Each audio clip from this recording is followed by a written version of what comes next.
ಸಾಮಾನ್ಯವಾಗಿ ನಾವು ಭಕ್ತಿ ಅನ್ನೋ ಪದವನ್ನು ಉಪಯೋಗಿಸ್ತಾನೂ ಇರ್ತೀವಿ. ನಾವು ಭಕ್ತಿ ಮಾರ್ಗದಲ್ಲಿ ಇದ್ದೀವಿ ಅಂತಲೂ ಅಂದ್ಕೊಂಡಿದ್ದೀವಿ. ಆದರೆ ನಿಜವಾದ ಭಕ್ತಿ ಏನು ಅನ್ನೋದು ನಮಗೆ ಅರ್ಥವಾಗಬೇಕು. ಪೂಜೆ ಮಾಡೋದು ನಿಜವಾದ ಭಕ್ತಿನ, ಜಪ ಮಾಡೋದು ನಿಜವಾದ ಭಕ್ತಿನ, ಧ್ಯಾನ ಮಾಡೋದು ನಿಜವಾದ ಭಕ್ತಿನ, ತೀರ್ಥಯಾತ್ರೆ ಮಾಡೋದು ನಿಜವಾದ ಭಕ್ತಿನ, ಮಹಾಕುಂಭಮೇಳಕ್ಕೆ ಹೋಗಿ ಗಂಗಾ ನದಿಯಲ್ಲಿ ಮುಳುಗಾಕೋದು ಭಕ್ತಿನ. ಅಂದರೆ ಇದ್ಯಾವುದು ನೇರವಾದ ಭಕ್ತಿ ಅಲ್ಲ, ಇದೆಲ್ಲ ಭಕ್ತಿಯ ಒಂದು ಕ್ರಿಯೆ ಮಾತ್ರ. ನಾವು ಭಕ್ತಿಯ ಕ್ರಿಯೆಯನ್ನೇ ಭಕ್ತಿ ಅಂತ ಅಂದ್ಕೊಂಡಿದ್ದೀವಿ. ಇದನ್ನು ಮಾಡಬೇಡ ಅಂತಲ್ಲ, ಇದೆಲ್ಲ ಮಾಡುವುದು ಒಂದು ಉದ್ದೇಶಕ್ಕಾಗಿ, ಒಂದು ಭಾವನೆ ಬರೋಕ್ಕೋಸ್ಕರವಾಗಿ ಕ್ರಿಯೆಗಳನ್ನು ಮಾಡ್ತಿದ್ದೀವಿ. ಆದರೆ ನಮ್ಮಲ್ಲ ಭಾವನೆನೇ ಬರಲ್ಲ, ನಾವು ಮಾಡಿದ್ದು ಮಾಡ್ತಿರ್ತೀವಿ, ನಾವು ಮಹಾಭಕ್ತರು ಅಂತ ಅನ್ಕೋತಿರ್ತೀವಿ. ನಿಜವಾಗಿ ಭಕ್ತಿ ಅಂತಕ್ಕಂಥದ್ದು ಒಂದು ಭಾವನೆ. ಏನು ಭಾವನೆ ಅಂದರೆ ದೊಡ್ಡದಿನ್ನೇನೂ ಅಲ್ಲ.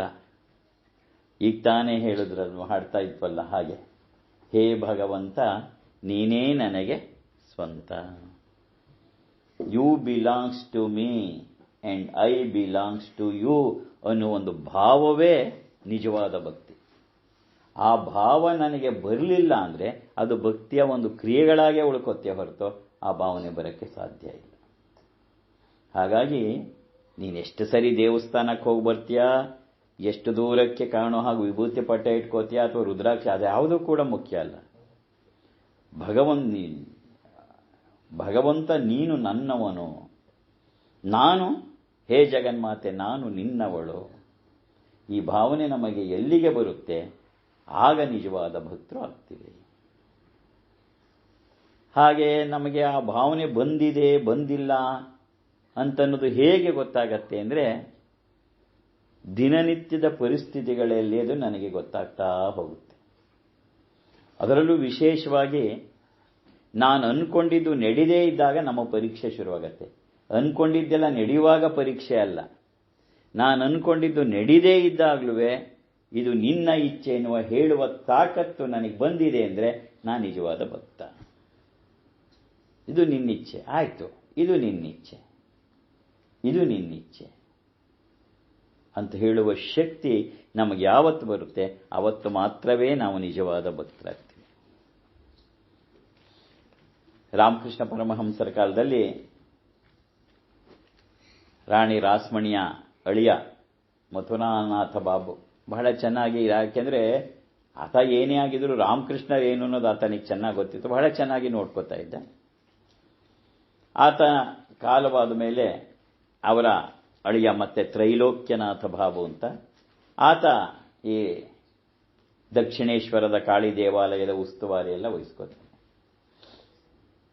ವಹಿಸ್ಕೊಂಡಾಗ ಯಾರೋ ಒಬ್ರು ಹೇಳ್ತಾರೆ, ರಾಮಕೃಷ್ಣರವಾಗ ಪೂಜೆ ಮಾಡ್ತಾ ಇರಲಿಲ್ಲ, ಅವ್ರಿಗವಾಗ ₹7 ಪೆನ್ಷನ್ ಥರ ಕೊಡ್ತಾ ಇರ್ತಾರೆ, ಪಿಂಚಣಿ ಹಣ ಅಂತೇಳಿ. ಯಾರೋ ಒಬ್ಬರು ಹೋಗಿ ತ್ರೈಲೋಕ್ಯನಾಥ ಬಾಬುಗೆ ಕಿವಿ ಊದ್ತಾರೆ. ಅವ್ರೇನೂ ಮಾಡಲ್ಲ, ಏನಿಲ್ಲ, ಸುಮ್ಮನಿಲ್ಲಿದ್ದಾರೆ, ಸುಮ್ಮನೆ ಅವ್ರಿಗೆ ಊಟ ಹಾಕ್ತಾರೆ, ಅವ್ರಿಗೆ ₹7 ಬೇರೆ ಕೊಡ್ತಾರೆ, ಇದು ಸರಿ ಇಲ್ಲ, ಬೇಕಿಲ್ಲ ಇದು ಅಂತ ಹೇಳಿಬಿಡ್ತಾರೆ. ಇವನು ಮಥುರಾನಾಥ ಆಗಿದ್ರೆ ಅವನಿಗೆ ಗೊತ್ತಿತ್ತು ಏನು ಅಂತ, ಆದ್ರೆ ಈತನಿಗೇನು ಗೊತ್ತಿಲ್ಲ. ಹೌದಾ, ಹಾಗಾದರೆ ಬೇಡ, ಕೊಡೋದು ನಿಲ್ಲಿಸಿ, ಮತ್ತು ಅವ್ರು ಯಾಕೆ ಇಲ್ಲಿರಬೇಕು, ಸುಮ್ಮನೆ ಅವ್ರು ಹೋಗಲಿ, ಇಲ್ಲಿಂದ ಹೊರಗೆ ಹೊರಟೋಗ್ಲಿ ಅಂತೇಳಿ ದಕ್ಷಿಣೇಶ್ವರದಿಂದ ಹೊರಗೆ ಹೋಗಬೇಕು ಅಂತ ಹೇಳ್ತಾನೆ. ಹಾಗೆ ಹೇಳಿದ ತಕ್ಷಣ ಯಾರೋ ಒಬ್ಬರು ಬಂದು ಹೇಳ್ತಾರೆ ರಾಮಕೃಷ್ಣ ಪರಮಹಂಸರಿಗೆ, ತ್ರೈಲೋಕ್ಯನಾಥ ಹೇಳ್ತಾ ಇದ್ದಾನೆ, ನೀವು ಈ ದಕ್ಷಿಣೇಶ್ವರದ ನಹಬತ್ಕಾನೆ ಬಿಟ್ಟು ಹೋಗ್ಬೇಕಂತೆ ಅಂತ. ರಾಮಕೃಷ್ಣರು ಏನು ಮಾಡ್ತಾರೆ, ಸ್ವಲ್ಪನೂ ಯೋಚನೆ ಮಾಡಲ್ಲ. ಅವ್ರು ಯಾವಾಗಲೂ ಹೋಗ್ಬೇಕಾದ್ರೆ ಒಂದು ಚೌಕ ಟವಲ್ನ ಹೆಗಲ ಮೇಲೆ ಹಾಕೋತಾರೆ, ಅದು ಅವರ ರೂಢಿ. ಒಂದು ಚೌಕ ಎಳೆದ್ಬಿಟ್ಟು ಅಲ್ಲಿ ಇದ್ದಿದ್ದನ್ನ ಹಾಕೊಂಡು, ಓ ತ್ರೈಲೋಕ್ಯ ಹೇಳದ್ನಾ, ಓ ನಾನು ಇಲ್ಲಿ ಇರಬಾರ್ದಂತ, ಸರಿ ಅಂಥೇಳಿ ಕಾಳಿಗೊಂದ್ಸರಿ ಕೈ ಮುಗಿದಲ್ಲೇ ಹೊರಟು ಹೋಗ್ತಾ ಇದ್ದಾರೆ. ಅವರು ಗೇಟ್ವರೆಗೂ ಹೋಗ್ತಾ ಇದ್ದಾರೆ. ಅಷ್ಟೊತ್ತಿಗೆ ಯಾರೋ ಒಬ್ಬರು ಹಿರಿಯರು ತ್ರೈಲೋಕ್ಯನಿಗೆ ಹೇಳಿದ್ದಾರೆ, ಎಂಥ ಕೆಲಸ ಮಾಡಿಬಿಟ್ಟೆ, ಅವ್ರು ಯಾರು ಅಂತ ಗೊತ್ತಿಲ್ಲ, ಮಥುರಾನಾಥ ಹೇಗೆ ಅವರಲ್ಲೇ ಜಗನ್ಮಾತೆಯನ್ನು ಕಂಡಿದ್ದ, ಶಿವನನ್ನು ಕಂಡಿದ್ದ, ನೀನು ಹೀಗೆ ಮಾಡಿಬಿಟ್ಟಿಯಲ್ಲ ಅಂತ ಹೇಳುತ್ತೆ. ಅಯ್ಯೋ ನನ್ನ ತಪ್ಪಾಯಿತು ಅಂತ ತ್ರೈಲೋಕ್ಯ ಓಡ್ ಬರ್ತಾನೆ.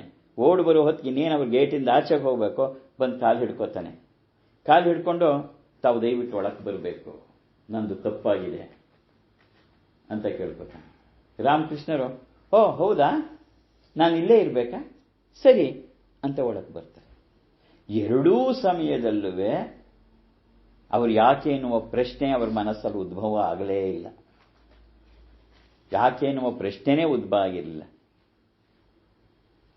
ನಮ್ಮಂಥವರಾಗಿದ್ದಿದ್ರೆ ಹೆಣ್ಣೋವಿ, ಏನು ಹೋಗ್ಬಿಡ್ಬೇಕಂತ, ಸರಿ ಹೋಗ್ತೀವಿ, ವಾಪಸ್ ಬನ್ನಿ ಇಂದಿದಾಗ ಅನ್ನಿರುವೆ, ಏನು ನೀವು ಕೇಳಿದಾಗ ಬರೋದು, ನೀವು ಬೇಡ ಅಂದಾಗ ಹೋಗ್ಬೇಕು, ನಾನೇನು ಅನ್ಕೊಂಡ್ಬಿಟ್ಟಿದ್ಯಾ ನೀನು, ನಾನೇನು ಅಂತ ಏನಾರು ನಿಂಗೆ ಗೊತ್ತಾ, ನೀನು ಹೋಗು ಅಂದಾಗ ನಾವು ಹೋಗ್ಬೇಕು, ನಾ ಬಾ ಅಂದಾಗ ಬರಬೇಕು ಅನ್ನುವ ಮನೋಭಾವನವರು ನಮಗೆ ಬರ್ತಿತ್ತು. ಏನೂ ಇಲ್ಲ, ಹೌದಾ ಸರಿ ಅಂಥೇಳಿ ವಾಪಸ್ ಹಾಕೊಂಡು ಬರ್ತಾರೆ. ಎಲ್ಲ ಅವರ ಜೀವನದಲ್ಲಿ ನಡೆದ ಘಟನೆಗಳನ್ನು ನಾವು ನೋಡ್ತಾ ಹೋದಾಗ ಆ ಭಗವತಿಯ ಜೊತೆ ಹೇಗಿದ್ರು ಅಂತ. ಯಾಕೆಂದರೆ no one's life is a cake walk. ಯಾರ ಜೀವನವೂ ಪರಿಪೂರ್ಣವಾಗಿ ಸುಖಮಯವಾಗಿರಕ್ಕೆ ಸಾಧ್ಯವೇ ಇಲ್ಲ. ಆದರೆ ಕಷ್ಟ ಕಾಲದಲ್ಲಿ, ನೋವಿನ ಕಾಲದಲ್ಲಿ, ವ್ಯಥೆಯ ಕಾಲದಲ್ಲಿ ನಾವು ಹೇಗೆ ಬಿಹೇವ್ ಮಾಡ್ತೀವಿ ಅನ್ನೋದ್ರ ಮೇಲೆ ಭಗವಂತನ ಬಗ್ಗೆ ನಮಗೆ ಭಕ್ತಿ ಇದೆಯಾ ಇಲ್ವಾ ಅಂತ ತೀರ್ಮಾನ ಆಗುತ್ತೆ. ಸುಖವಾಗಿದ್ದಾಗಲ್ಲ, ಸುಖವಾಗಿದ್ದಾಗ ಎಲ್ಲವೂ ದೇವರೇ. ಕಷ್ಟ ಬಂದಾಗ ಯಾವ ದೇವರಿದ್ದಾನೆ ಬಿಡ್ರಿ, ನಾವಿಷ್ಟು ಪೂಜೆ ಪುನಸ್ಕಾರ ಎಲ್ಲ ಮಾಡಿದ್ವಿ, ಏನಾಗೋಯ್ತು, ಸುಮ್ಮನೆ ಇದೆಲ್ಲ ಒಂದು ಹುಚ್ಚು ಕಣ್ರಿ. ಈ ಥರ ಮನಸ್ಸಿನ ಆಲೋಚನೆಗಳು ಬಂದ್ಬಿಡತ್ತೆ. ಅದಕ್ಕೆಯ ಶ್ರದ್ಧೆ ಇರಬೇಕು. ಶ್ರದ್ಧಾವಾನ್ ಲಭತೆ ಜಯಂ ಅಂತ ಕೃಷ್ಣ ಹೇಳ್ತಾನೆ. ಶ್ರದ್ಧೆ ಇರಬೇಕು, ಭಗವಂತನ ಬಗ್ಗೆ ಶ್ರದ್ಧೆ ಇರಬೇಕು. ಏನು ಶ್ರದ್ಧೆ? ಗಾಢವಾದ ನಂಬಿಕೆನಾ? ಗಾಢವಾದ ನಂಬಿಕೆ ಶ್ರದ್ಧೆ ಏನಾಗಬೇಕಾಗಿಲ್ಲ, ಅದೊಂದು ನಂಬಿಕೆ ಅಷ್ಟೆ. ಯಾಕೆಂದ್ರೆ ಈ ನಂಬಿಕೆ ಯಾವಾಗ ಬೇಕಾದ್ರೂ ಕಳಚಿ ಹೋಗ್ಬಿಡ್ಬೋದು. ಜೊತೆಗೆ ಈ ನಂಬಿಕೆ ಯಾತ್ರಿಂದ ಬಂದಿದೆ ಅಂತಲೂ ಗೊತ್ತಿಲ್ಲ. ಇಬ್ರು ರಿಟೈರ್ ಆದವರು ವಾಕಿಂಗ್ ಹೋಗ್ತಾ ಇರ್ತಾರೆ. ವಾಕಿಂಗ್ ಹೋಗುವಾಗ ಒಬ್ರು ಇನ್ನೊಬ್ರನ್ನ ಕೇಳ್ತಾರೆ, ಏನ್ರಿ ನಿಮಗೆ ದೇವರ ಮೇಲೆ ನಂಬಿಕೆ ಇದೆಯಾ ಅಂತ. ಪಕ್ಕದವ್ರು ಹೇಳ್ತಾರೆ, ಎಲ್ರಿ ದೇವರು, ಅಲ್ರಿ ದೇವರಿದ್ದಿದ್ರೆ ದಿನ ಪೇಪರಲ್ಲಿ ಟಿವಿಲಿ ನೋಡಲ್ವಾ, ಇಷ್ಟೊಂದು ಕೊಲೆಗೆ ಸುಲಿಗೆ ಯುದ್ಧ, ಏನ್ರಿ ಇದು, ಎಲ್ಲಿದಾನ್ರಿ ದೇವರು ಅಂತ. ಅದಕ್ಕೆ ಪಕ್ಕದವ್ರು ಕೇಳ್ತಾರೆ, ಅಲ್ಲ ನೀವು ದೇವ್ರಿಲ್ಲ ಅಂತೇನೋ ಹೇಳ್ತೀರಿ, ಮತ್ತೆ ದಿನ 4 ಸರಿ ದೇವಸ್ಥಾನಕ್ಕೆ ಹೋಗೋದು ನಾನೇ ನೋಡಿದ್ದೀನಲ್ರಿ ಅಂತಾರೆ. ಅದಕ್ಕೆ ಪಕ್ಕದವ್ರು ಹೇಳ್ತಾರೆ, ನೋಡ್ರಿ ನಿಮ್ಮ ಕೈಲಿ ವಿಚಾರ ಹೇಳ್ಬಿಡ್ತೀನಿ ಕೇಳಿ, ನನಗೆ ಚೆನ್ನಾಗಿ ಗೊತ್ತು ದೇವ್ರಿಲ್ಲ ಅಂತ, ಆದ್ರೂ ಅಕಸ್ಮಾತ್ ಇದ್ಬಿಟ್ರೆ ಯಾಕೆ ರಿಸ್ಕ್ ಅಂತ ಹೋಗಿ ಬಂದ್ಬಿಡ್ತಾ ಇದ್ದೀನಿ. ನಮ್ಮ ಭಕ್ತಿಯೆಲ್ಲ ಇಷ್ಟರಲ್ಲೇ ಇರುತ್ತೆ. ಯಾಕೆ ರಿಸ್ಕ್ ಅಂತೇಳಿ ಭಗವಂತನ ನೋಡ್ತೀವಿ ಹೊರತು ನೀನೇ ನನಗೆ ಆಧಾರ, ನೀನು ಹೇಗಿಟ್ಟಿರ್ತೀಯ ನಾನು ಹಾಗಿರ್ತೀನಿ. ಯಾಕೆಂದ್ರೆ ಇದು ನಿನ್ನ ಜಗತ್ತು, ನಾನು ನಿನ್ನ ಕಂದ. ಯಾವ ಮಗುವು ತಾಯಿಗೆ ಹೇಳಲ್ಲ, ಅಮ್ಮ ನಾನು ಚೆನ್ನಾಗಿ ನೋಡ್ಕೊ ಅಂತ. ಇದುವರೆಗೆ ಜಗತ್ತಿನ ಯಾವುದೇ ದೇಶದ ಯಾವುದೇ ಜನಾಂಗದ ಮಗು ತಾಯಿಗೆ ಹೇಳಲ್ಲ, ಅಮ್ಮ ನೀ ಚೆನ್ನಾಗಿ ನೋಡ್ಕೊ ಅಂತ. Because it is not bother, it is quite clear, ಅವಳು ನೋಡ್ಕೋತಾಳೆ. ಅದನ್ನು ಬಾಯ್ಬಿಟ್ಟು ಹೇಳಬೇಕಾಗಿಲ್ಲ. ಯಾವ ತಾಯಿನೂ ಕೂತ್ಕೊಂಡು ಮಗುನ ನೋಡು ನಾನು ನಿನ್ನ ಮೇಲಿಂದ ಚೆನ್ನಾಗಿ ನೋಡ್ಕೋತೀನಿ ಅಂತ ಹೇಳಲ್ಲ, ಹೇಳಬೇಕಾದ ಅವಶ್ಯಕತೆ ಇಲ್ಲ. ಹಾಗೆ ಭಗವಂತ he will take care of me, definitely he will take care of me. ಅದರೊಳಗೆ ಬಾಯ್ಬಿಟ್ಟು ಹೇಳಬೇಕಾಗಿಲ್ಲ. ಆ ದೃಢತೆ ನಮ್ಮಲ್ಲಿ ಎಲ್ಲಿಗೆ ಬಂತು, ಅವನಿದಾನೆ, ಅವನು ನನ್ನನ್ನು ನೋಡ್ಕೋತಾನೆ ಅನ್ನೋದು, ಆಗ ಅವನು ನಿಜವಾದ ಭಕ್ತನಾಗ್ತಾನೆ. ವಿಷ್ಣು ಸಹಸ್ರನಾಮದಲ್ಲೂ ಹೇಳ್ತಾರೆ, ಭಯಕೃತ್ ಭಯನಾಶನಃ ಅಂತ. ಭಗವಂತನ ವಿಷ್ಣುವಿನ ಒಂದು ಹೆಸರು ಭಯಕೃತ್ ಭಯನಾಶನಃ. ಅಂದರೆ ಭಯವನ್ನ ಕೊಡೋನು ಅವನೇ, ಭಯವನ್ನು ನಾಶ ಮಾಡೋನು ಅವನೇ. ಭಯಕೃತ್ ಭಯನಾಶನಃ, ಎಲ್ಲ ಅವನೇ ಮಾಡ್ತಾ ಇದ್ದಾನೆ. ಇನ್ನೇನು ಆಗೋಯ್ತು ಅನ್ನುವಾಗ ಹಿಡ್ಕೊಂಡು ಹೇಳ್ಕೊಂಬರೋನು ಅವನೇ. ಎಲ್ಲ ಚೆನ್ನಾಗಿದೆ ಅನ್ನುವಾಗ ಮತ್ತೆ ಅದನ್ನು ಸಂಕಷ್ಟಕ್ಕೆ ದೂಡೋನು ಅವನೇ. ಎಸ್, ಏನಾರು ಮಾಡ್ಕೋ, ಏನಾರು ಮಾಡ್ಕೋ, ನಾನು ನಿನ್ನವನು ಅನ್ನೋದನ್ನು ಮರಿಬೇಡ. ನೀ ಮರೆತರು ನಾ ಮರೆಯಲ್ಲ. ಈ ಒಂದು ದೃಢತೆ ನಮ್ಮ ಹೃದಯದಲ್ಲಿ ಹೊಕ್ಕಾಗ ಮಾತ್ರವೇ ನಿಜವಾದ ಭಕ್ತಿ. ಬೇಕಿದೆಲ್ಲ ಭಕ್ತಿ ಕ್ರಿಯೆಗಳು ಮಾಡಬಾರದು ಅಂತಲ್ಲ, ಆ ಕ್ರಿಯೆಗಳನ್ನು ಮಾಡ್ತಾ ಮಾಡ್ತಾ ನಾವು ಈ ಮನಸ್ಸಿಗೆ ನಮ್ಮ ಈ ಹಿಡಿತಕ್ಕೆ ನಾನು ತಗೋಬೇಕು ಅನ್ನೋದಕ್ಕಂಥದ್ದೇ ಹೊರತು